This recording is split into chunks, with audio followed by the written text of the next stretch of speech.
खैर पॉलिटिक्स की बात निकली तो पॉलिटिक्स पर नजर डाल लेते हैं। पंजाब के सर्द मौसम में सियासी माहौल एक बार फिर गर्म हो गया है।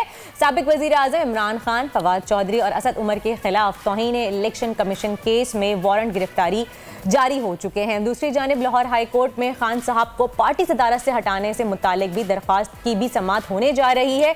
इसके अलावा परवेज इलाही को डीनोटिफाई करने का मामला भी आज लाहौर हाई कोर्ट में यानी सब कुछ अदालतों में ही है वर्दा। अब आप ये देखिए कि सियासतदान अपने मसाइल अपने ऐवान में हल नहीं कर सकते हैं, उनको अदालतों का ही दरवाजा खटखटाना होता है। अदालतों से ये उम्मीद की जाती है, उन अदालतों में जहां पर 22-25 लाख केसेस पेंडिंग पड़े हैं और इंसाफ के लिए लोग 2-2, 3-3 दहाइयों तक धक्के खाते रहते हैं और फिर जाके उनको इंसाफ मिलता है। बड़ा नापैद है इंसाफ के हुसूल की वजह से मेरी नज़र में सोसाइटी के अंदर बहुत सारी प्रॉब्लम्स क्रिएट हो चुकी हैं, बुरान पैदा हो गए हैं, लोग उनको इग्नोर करते हैं। जरदारी साहब भी पहुंच रहे हैं लाहौर, मुफाहमत के बेताज बादशाह, और आपके मालूम है जरदारी साहब जहां पहुंचते हैं कायदे आजम उनके साथ होता है। कायदे आजम हर जगह साथ साथ होता है। फिर किस करवट ऊंट बैठेगा ये देखना बहुत इंटरेस्टिंग हो जाता है कि जरदारी साहब कहीं भी पलड़ा जब हल्का है वही पलड़ा भारी कर लेते हैं। समझिए ना कि ऊंट पे जिस तरफ कायदे आजम ज्यादा होगा ना मोस्टली वो साइड बैठ जाता है। रिपोर्ट देखिए टीम ने तैयार की है। साबिक secretary election commission of Pakistan Kunwar Dilshah sahab इस वक्त हमारे साथ मौजूद हैं। Kunwar sahab, thank you so very much for giving us your time. सुबह आपको हमने डिस्टर्ब किया, आपका बहुत शुक्रिया सर। ये बताइए, इलेक्शन कमीशन ऑफ पाकिस्तान का पहला बुनियादी काम मुल्क में साफ शफाफ इलेक्शन कराना है। अगर वो उसमें कामयाब नहीं होते या किसी पार्टी को रिजर्वेशन होती है तो वो उसके लिए आवाज उठाती है। अगर वो आवाज उठाती है तो फिर केस बनता है तो इलेक्शन कमीशन खुद फैसला देता है, वारंट गिरफ्तारी जारी कर देता है। आपको इस वक्त ईसीपी का रोल कैसा लग रहा है? मशकूक नजर आ रहा है या they are doing their job perfectly? Election commission of Pakistan ने जहाँ शफाफ इंतखाबात करवाने हैं तो जो हमारे जो इनके इमरान खान साहब के इर्द गिर्द की एडवाइजर्स हैं उनको नज़र रखनी चाहिए आइन की आर्टिकल 218 पर। आइन का आर्टिकल 218 ये कहता है कि election commission of Pakistan corrupt practice को रोकथाम करेगा। करप्ट प्रैक्टिस के तहत वो कार्रवाई करने का मजाज है। इसी तरह जो केस चल रहे हैं, फॉरेन फंडिंग केस हो, ममनुआ फंडिंग केस हो, ये सारे मामला जो है आइन के आर्टिकल 218 के करप्ट प्रैक्टिस को रोकने के लिए किए जा रहे हैं। इसी तरह आइन के आर्टिकल 237 को पढ़ें, उसमें लिखा हुआ है कि इलेक्शन कमीशन ऑफ पाकिस्तान के इख्तियारात बेपनाह इख्तियारात हैं। उनको कोई आला अदालतें, सूबाई कौमी असम्बली, पार्लियामेंट उनके इख्तियारात कम नहीं कर सकती। और अगर इलेक्शन कमीशन में करप्ट प्रैक्टिसेस हो तो उसको कौन रोकेगा सर? अब जो उनको जो तौहीन इलेक्शन कमीशन दिया गया ये आम रूटीन का केस है, इसमें सजाएं नहीं होती।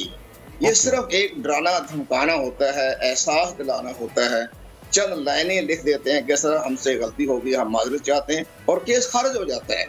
अब इसको जिद करना और इलेक्शन कमीशन की अथॉरिटी को चैलेंज करना तो अपने आप को एक किस्म की सजा की तरफ लेके जा रहे हैं ना। चंद लाइनें लिख दें कि जनाब हमने आपके फैसले के खिलाफ बातें कर दी, अगर आपको नागुज़ार गुजरा है तो हम माफी चाहते हैं, खत्म बात हो गया, केस खत्म हो जाएगा। तो इसमें तो कोई ऐसी बात नहीं है। अभी जो कल नोटिस जारी किया गया ये अलामती नोटिस है ये, कि ताकि आपको एहसास हो कि इलेक्शन कमीशन एक आईनी इदारा है, उसके इख्तियारात हाई कोर्ट के बराबर हैं। चीफ इलेक्शन कमिश्नर का जो स्टेटस है वो सुप्रीम कोर्ट के जज के बराबर है। आइन के आर्टिकल 213 के तहत जो मेंबर्स हैं उनको हाई कोर्ट का स्टेटस दिया गया है, जज का। तो ये सारे के आईनी इदारे हैं, हुकूमत के साथ चलते हैं, तो उनको बुरा भला कहना, तजलील करना, तज़यीक़ करना ये दुरुस्त नहीं होता। कौमी लीडर को अपने लिफाज के चुनाव में बड़ा मोहताज रहना। कौन साहब एक और सवाल पूछना है, वक्त कम है मेरे पास। ये बताइए, अगर मुल्क की माशी हालात को देखें तो बहुत सारे माहिरीन कहते हैं कि इलेक्शन कराने के भी पैसे नहीं है, ऐसे में ईसीपी क्या करेगा? जी इलेक्शन तो करवाएगा। जब इलेक्शन कमीशन जो करवाएगा तो जहां जहां वो करप्ट प्रैक्टिस देखे उस पर कार्रवाई भी करेगा। जहां वो देखेगा कि जनाब इसमें कानून की खिलाफ वर्जी हो रही है, कानूनी तौर पर करंटली ईसीपी का रोल शफाफ है सर, या करप्ट आपको नजर आ रही, करप्ट प्रैक्टिसेस नजर आ रही हैं? हाँ, नहीं दुरुस्त कहा आपने, आपकी बात दुरुस्त है, आप में बड़ा वजन है आपकी गुफ्तगू में उसमें, लेकिन साथ साथ चलना चाहिए। आप देखें ना कि मामला ये होता है कि जिसको इलेक्शन कमीशन हो, जज हो, हाई कोर्ट हो, सुप्रीम कोर्ट, हम भी तनकीद करते हैं। जब उनके फैसले आते हैं बाकायदा हम होकर फिर राय देते हैं, तनकीद करते हैं, लेकिन किसी की तज़यीक़ नहीं करते। तज़यीक़ करना कंटेम्प्ट लग जाता है। तो कुंवर साहब, अगर ये इलेक्शन की तारीख जल्दी आ जाती तो आपको लगता है कि हम इलेक्शन करवा सकते हैं इलेक्शन कमीशन? हाँ जी, अगर 1 महीने के अंदर इलेक्शन करवाने के लिए कहा जाए तो क्या इलेक्शन कमीशन इलेक्शंस करवा सकते हैं? जी हाँ, कह रहे हैं कि पैसे ही नहीं है ना इलेक्शन करवाने के, तो हाँ जी, इलेक्शन करवाने के पैसे भी नहीं है हमारे पास, लेकिन अगर एक महीने के अंदर इलेक्शन करवाने के लिए कहा जाए तो क्या इलेक्शन कमीशन करवा सकती है इलेक्शन? बिल्कुल दुरुस्त फरमाया आपने। इलेक्शन कमीशन पाकिस्तान को तो हर वक्त तैयार है। आज अगर असेंबलियां डिसॉल्व हो जाती हैं तो उसी वक्त इलेक्शन कमीशन 90 दिन में इंतखाबात करवा देगा। उसका तमाम मशीनरी तैयार है, उसका सारा स्टाफ तैयार है। साबिक secretary election commission of Pakistan Kunwar Dilshad sahab, thank much sir, आपने सुबह सवेरे हमें अपना कीमती वक्त दिया। 2022 बहुत सारे तोहफे भी देके गया पाकिस्तान की आवाम को।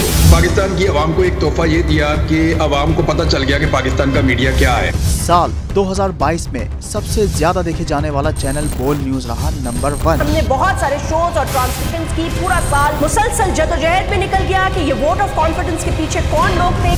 तोड़े रेटिंग के सभी रिकॉर्ड। सोशल मीडिया पर भी सबसे ज्यादा तेजी से 2.4 बिलियन व्यूज का संगे मील अबूर किया।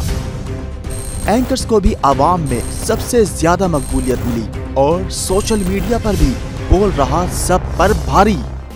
सब्सक्राइब करें और बेल दबाएं ताकि कोई खबर रह न जाए।